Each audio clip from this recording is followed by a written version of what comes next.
thank you for the introduction. I'm going to present the results of a relatively recent analysis. It's a large project where we try to identify risk factors for breast cancer. And we're not looking at any kind of breast cancer in the general population. We're looking at a very specific population that I'm going to introduce in a second, and it's women carrying a BRCA2 mutation. In any kind of cancer, you find that cells basically don't do anymore what they are supposed to do, which is sticking to the specific type of tissue they belong to and fulfilling their role, but they start growing uncontrolled and eventually also invading nearby tissue and spreading to distant places within the body. And that is a consequence of mutations that occur within the cell. And these mutations are so-called somatic mutations, and I'm going to talk later about a different kind of mutations, which is why I try to explain that here in a bit more detail. Somatic mutations are mutations that occur only in certain cells, so it's not everywhere in your DNA. It's in those cells that actually also start becoming cancerous or daughter cells of them, and the rest of the DNA in your body will still be all right. The upper plot, can you see that? Yeah, is an example of a set of DNA that is normal. You have two copies of each chromosome, one paternal, one maternal, and here you can actually see the chaos resulting from cancer. And the coloring should still match the one above, and you can see that this is actually quite a lot of chaos going on in these cells, where parts of different chromosomes have been merged to other chromosomes. You find also chromosomes there in numbers higher than 2. Some have been duplicated. Sometimes you can even see parts of chromosomes now basically constituting, being repeated all over and forming now as something like an additional bit of chromosome. This might not all be the actual cause of cancer, but part of this will also be the consequence of cancer. And that is because in order for cancer to develop and these mutations to take effect, the thing that has to be eliminated first is the general mutation, detection, and repair mechanism that we have in our cells, because somatic mutations occur every now and then in some cells, and then in our genes we have an innate mechanism that detects them and makes sure that either they can be repaired, or if not, the cell actually dies. And when this mechanism doesn't work anymore, all the cancer things actually can take place, but also as a consequence you see this huge, or can see in some cancer cells, this huge chaos in the DNA. The cancer I'm interested in is breast cancer.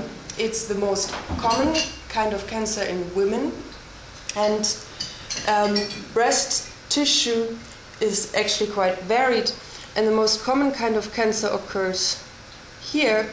It's in the ducts that transport the milk, actually the lining of them, and the vast majority of breast cancers in general are these kinds of cells, but it's also other cells that can cause cancer in breast tissue. This plot shows the incidence of breast cancer in the UK from 1975 to 2008, and that's the incidence plot. And even though, because it's a large number of years, you can see there's some increase. It doesn't look so dramatic, but from year to year, it's actually a 70% increase, which is quite a lot. And what it tells us is that breast cancer does not seem to be something that just occurs at a specific rate all the time, because sometimes have these somatic kind of mutations, but obviously there are some things that are changing over time, and that led to this quite dramatic increase in risk. What you can see at the same time, that's the good news, is this other curve, is the mortality rate.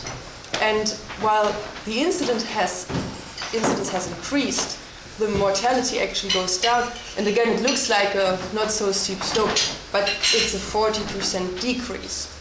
And it's most likely that this is due to novel treatments, especially chemotherapy, which was introduced around here in the 1980s, and then 89 to be exact, and then this curve starts going down.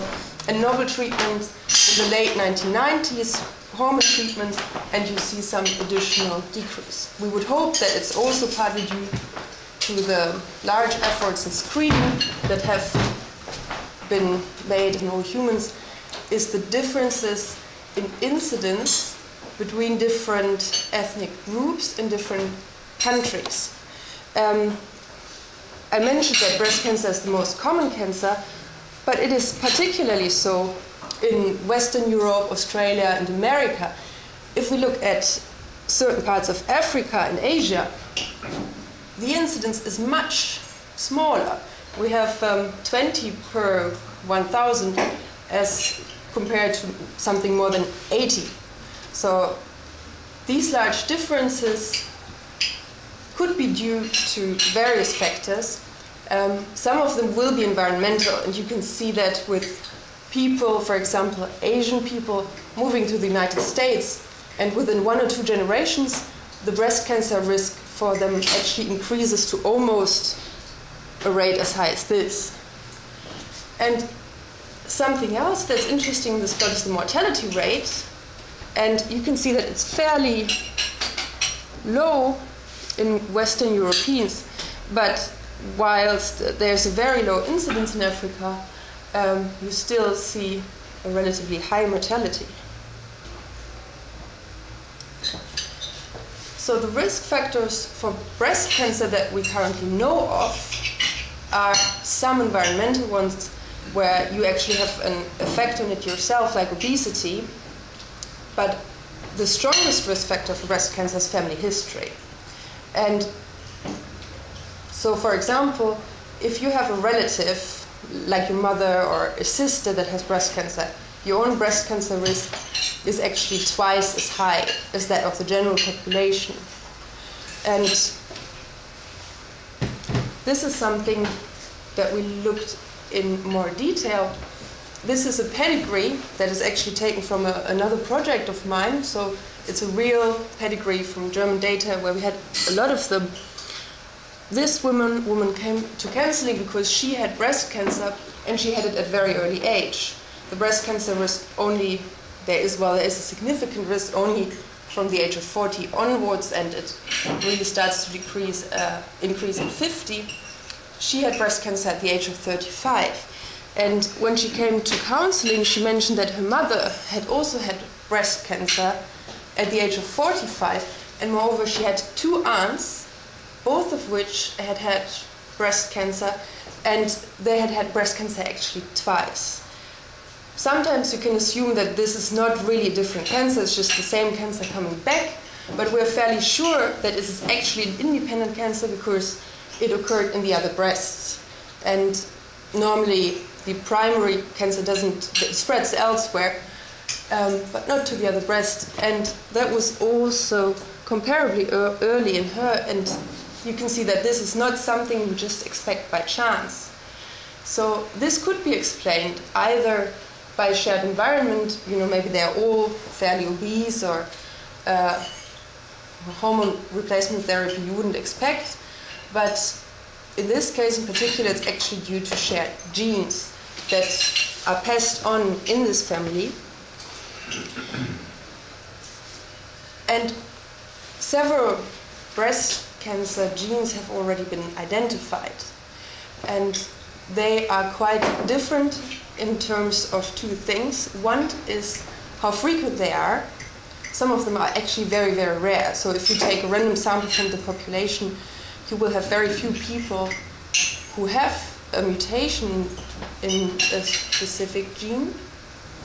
And the other thing is the penetrance. I credited here as relative risk.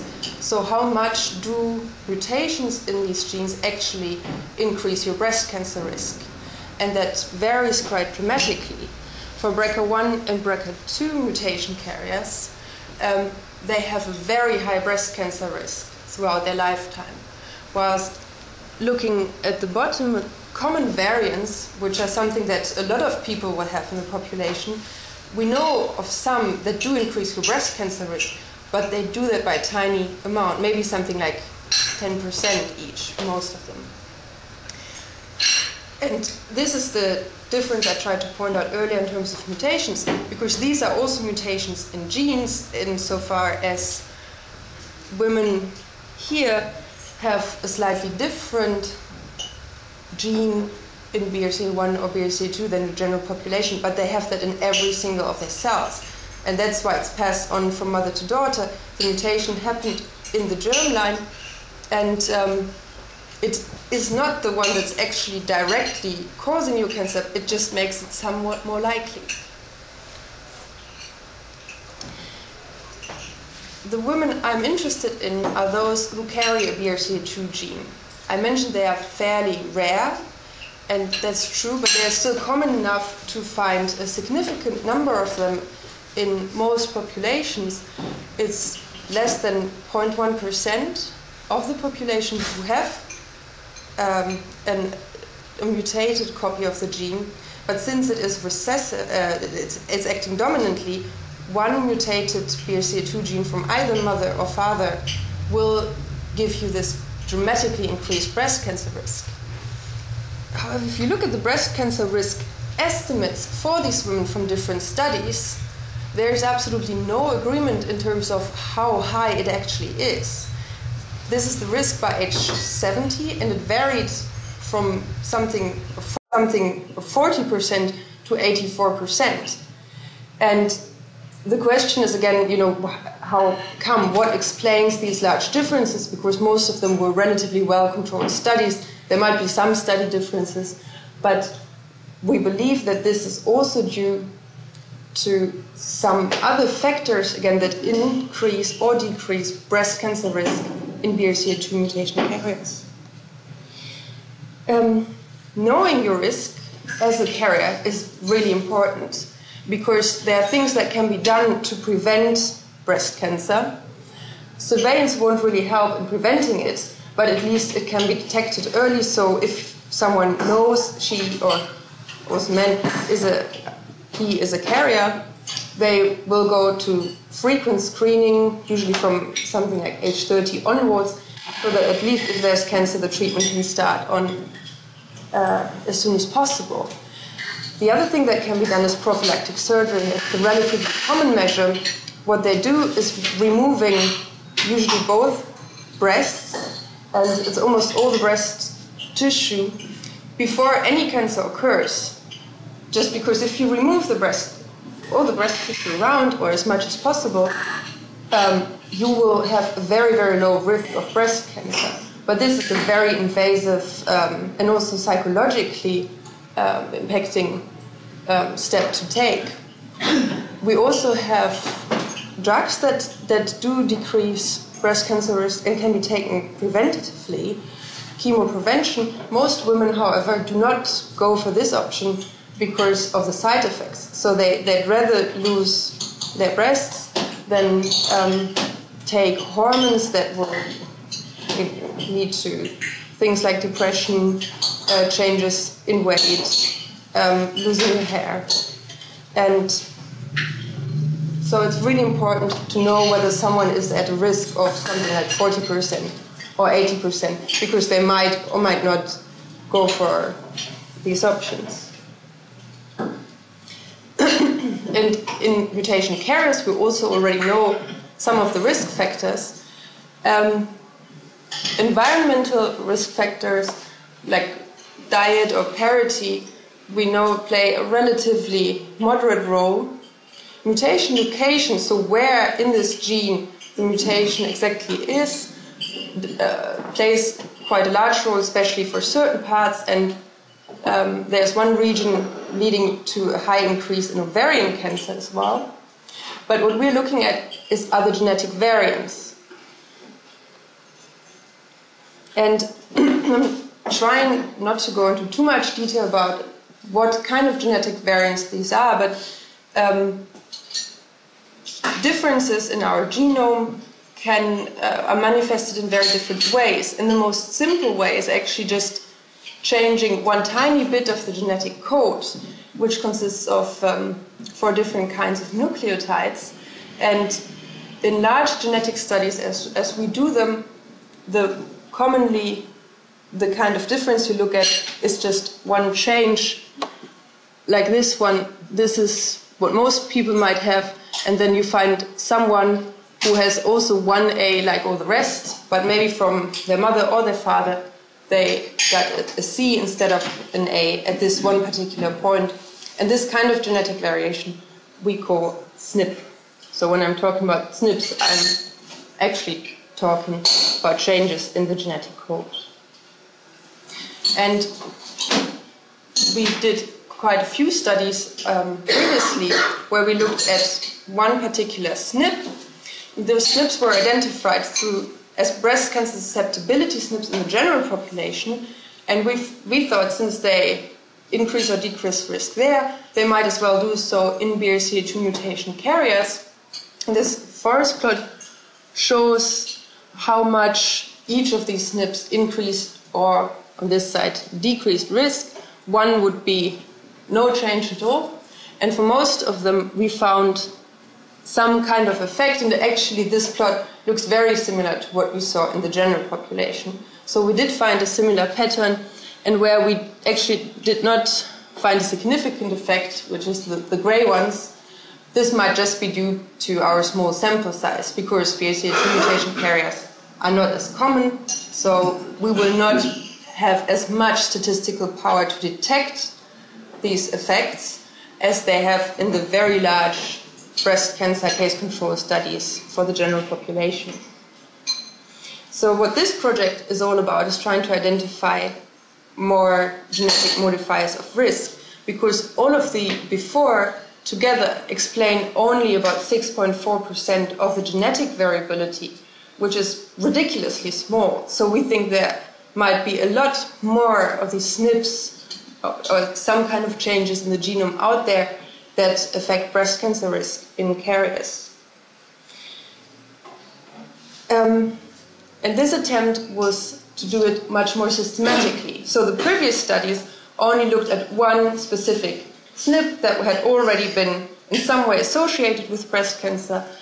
We set out and tried to identify actually as much as possible that we didn't know of before. So we will look at a very high number of SNPs across the genome. And we hope that this might improve clinical management, because we will be able to predict risk more accurately, and also to tell us something about how breast cancer actually develops in these women. The data we used for that is data from SIMBA, and it is a very large collaboration of individual studies from all over the world. Most of these have Caucasian background, and that's why we have a lot of studies then in the US and in Australia as well. And we now also have quite a few Asian studies, but not really sample sizes yet to look at them. So all the analysis I will be reporting only apply to the Caucasian carriers. And the systematic search was carried out within an even larger project beyond this collaboration.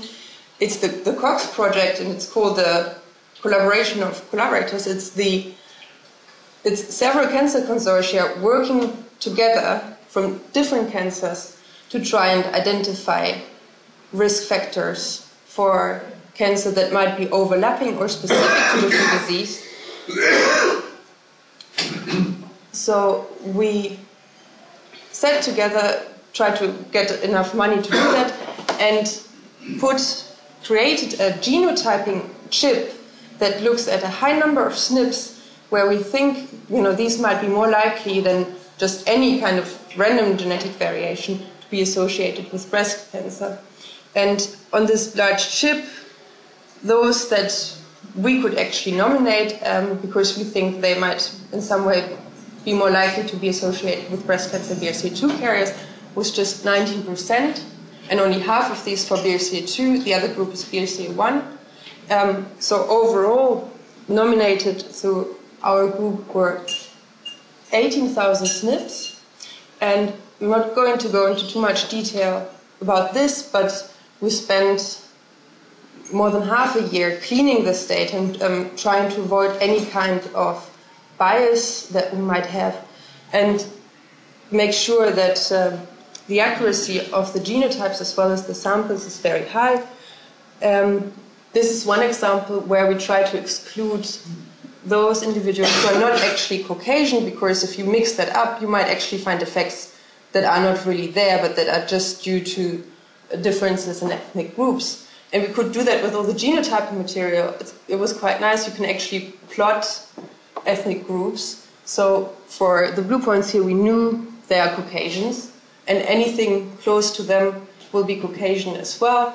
And those are, I think, known Asians and known people from Africa. And there were some people that are very close to these points, but there are also a lot in the middle, and those are people who will have a mixed ethnic background. And we excluded anyone who is red here and who was not close enough to our European cluster. We did the same for our genotyping data to make sure that it is very accurate and that we're not introducing any kind of spurious effects. And after all this cleaning, we had 3,900 BRCA2 mutation carriers who did not have breast cancer so far, and 4,300 who were affected by breast cancer, and that led to an overall sample size of 8,200. What we did was actually not just looking at comparing those two groups, but we ran a survival analysis, because we know that breast cancer can occur at an early age, but we do not observe everyone up until the age of 60. Some of those women might be very young, so the only reason they don't have breast cancer is because they are very young, and they might get it at some point. And the survival analysis might take care of that. There's also a lot of other steps involved which are specific to the data set we have, but it was all done with the intention to avoid any kind of spurious association. And this is the main result we found. This is a plot showing the logarithm of the p-value and each of the SNPs for each of the different chromosomes. And this transformation of the p-value was done because we do a lot of significance tests here, and what we're looking at is actually the smaller the better. But you cannot plot that very nicely because they would all be somewhere close here, and very small differences you can't really see anymore. So we do this transformation, and anything being here, for example, now having a 10 after this transformation, actually had a p-value of the significance test that was 10 to the minus 10.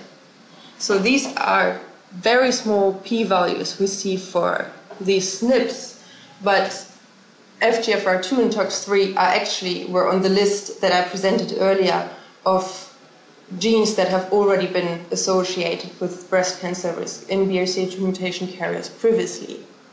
And all the red bits are the new results, new findings, SNPs that we didn't know of before and that we now find to be associated with risk. And because of the very high number of significance tests done here, we have to adjust our 5% level for the number of tests. And if you do that, you end up with a threshold of 5 times 10 to the minus 8. And only one of our novel findings actually makes it across this threshold. The other two are somewhere as well. They might be interesting, but we cannot actually rule out that this is just a random finding.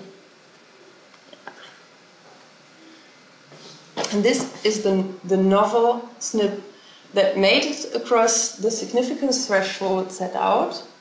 It's on chromosome 6, And the hazard ratio for the association with breast cancer risk is 0.85. So that means that each minor copy of the allele of the version of this gene you can have will give you a 15% decrease breast cancer risk. And the nice thing about this really large project is that we had these other cancer groups as well, and some of them are breast cancer groups. So we have had data from the general population, and they gave us permission to look at the results for our novel susceptibility locus in the general population. And we found absolutely no evidence of an association. The odds ratio in that case was 1. So in both groups, in the cases and the controls, you observe the same risk independent of genotype. And the same applied to BRCA1 mutation carriers. So it's a different mutation in a cancer gene similar to BRCA2, and absolutely no evidence. Moreover, the confidence intervals of these estimates do not overlap with what we see for BRCA2 mutation carriers.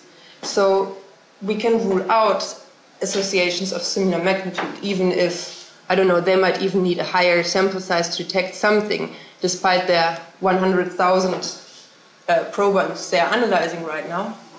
But we think that this is actually the first BRCA2 mutation carrier specific breast cancer susceptibility locus. So this is the first gene that only increases or decreases risk in these women, but not in anyone else. And probably because this kind of genetic difference does something that affects breast cancer development in these women. So it's something that might be biologically very insightful. We have only just detected that, and we don't know exactly what it does yet, but hopefully we will find out soon. And the first step of looking what exactly is does looking at things like this. So it's the region on this chromosome with a lot of SNPs on the chip, and we tried to even increase the number of genetic information we have around it, because the SNP we find might not actually be the one that makes the difference, that does the biological thing. It might, just because we have a very high correlation of different bits of the genome that are close to each other, it might be something else close by. And this is actually just tagging whatever it is. We did not find anything that had a stronger association. And we also looked at in which gene this actually lies. And we find that it doesn't lie in any gene at all. So it might be that it's in some way doing something to one of these two genes close by. And we looked at that in a very first step. We got cells from breast cancer tissues that have actually already all these somatic mutations. And we looked whether genotype here at our SNP will lead to an increased or decreased usage, expression of either of these genes. And we found that actually it is highly associated and might potentially increase expression of this gene. And that's for an enzyme for the blood group I antigen formation. But biologically, this is much more interesting because it's a transcription factor that is normally used, also expressed, translated into protein in breast tissue. So we will need to carry out some additional studies on that in the lab and look whether it might not actually be this gene that makes the difference. I talked about risk earlier and how we try and get more accurate risk estimates for individual women because they might opt for different treatment options. And I also presented all the known genetic modifiers. Some of them we could confirm in this analysis. But actually, the effect of each individual one is quite small. So just having, you know, a certain genotype at this new locus we found does not really make a difference that is large enough to be relevant for treatment decisions. But we try to show that taking them all together can make a very large difference. And that's what we did. We computed a risk score based on genotype at all these. So you can either have the good copy that gives you a lower risk of breast cancer at all of these. And then there's a continuum of how many copies you have that actually increase your risk.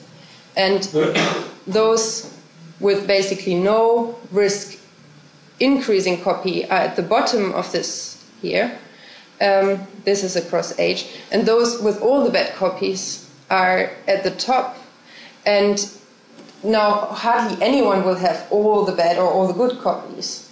It's a lot of different genes. Most people will like somewhere here in the middle. So we looked at the top 5% of this score and at the bottom 5%. And by the age of 50, the risk of those at the bottom is only 4 to 11%. And the risk of those at the top, it's quite a big range, but it's between 29 and 81%. And this is actually something where people would choose different treatment options. Usually something like 20% is a common threshold for some of these measures that are taken. And at the highest age we used for this estimation, those at the bottom 5% had a risk of 21 to 47%, and the 5% of carriers with the highest risk had a risk of 83 to 100%. So in summary, we think that 6p24 is the first breast cancer susceptibility locus that only changes your breast cancer risk if you're a BRCA2 mutation carrier. We hope that it might give us new insights into the biology of breast cancer development in these women. And I tried to demonstrate that using all the known genetic modifiers we have to date leads to large differences in absolute risk.